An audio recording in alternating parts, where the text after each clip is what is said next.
Okay, everything is twisted and scrunched up and squeezed in there in those tiny kidneys, millions of these nephrons, just like the intestines is coiled up and twisted inside our abdomen. And that is to increase surface area. So squeeze as much as we possibly can in a small area. Now you need to take about a gumball size, roll out, and leave it a little thicker. You're going to make a collecting tube. So I've already made that here.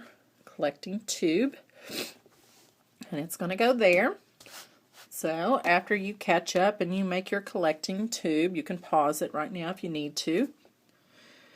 After you get the collecting tube made, remember I said there's thousands of them, millions of these nephrons like this, and we have several hundreds of them connected to a collecting tube. So go ahead and start putting some extra connections. You can even stick them 3D out like that. So we would have other nephrons all surrounding this one collecting tube, just like so. Okay, so now we've made our nephron. We've got Bowman's capsule, proximal convoluted tubule, we've got the descending limb, we've got the loop of Henle, we've got the ascending limb, distal convoluted tubule, and then our collecting duct. So now let's attach, so take another roll of your pink, it needs to be about gumball size, so, and then roll it out, and you can pause the video now because I've already rolled mine out. Go ahead and roll it out to where one side is thinner than the other,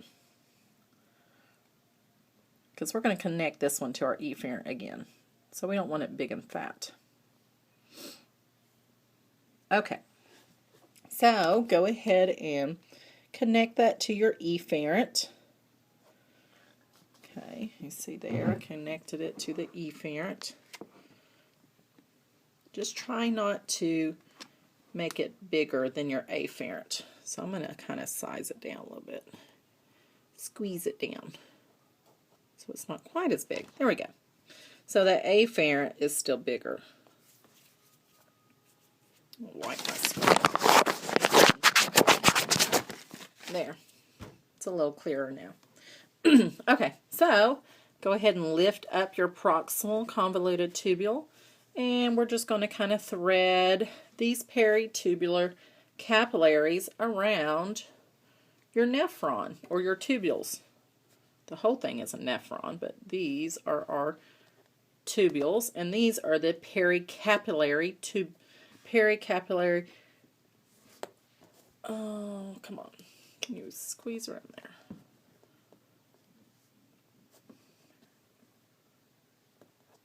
So these peritubular capillaries are going around and around and around, winding around our tubules. So there's one side. And the magic of clay is that you can just connect it at any place and it easily connects in. So I'm going to make some more pericapillary tubules. So I rolled them out. There's some more pericapillary tubules. And I'm going to kind of set it back behind there. Just a quick, easy way to connect it. And we're wrapping it around that ascending limb. And I'll set that behind that one.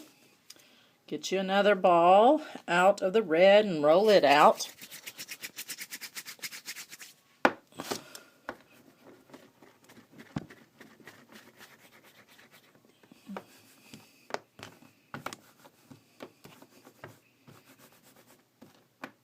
Okay.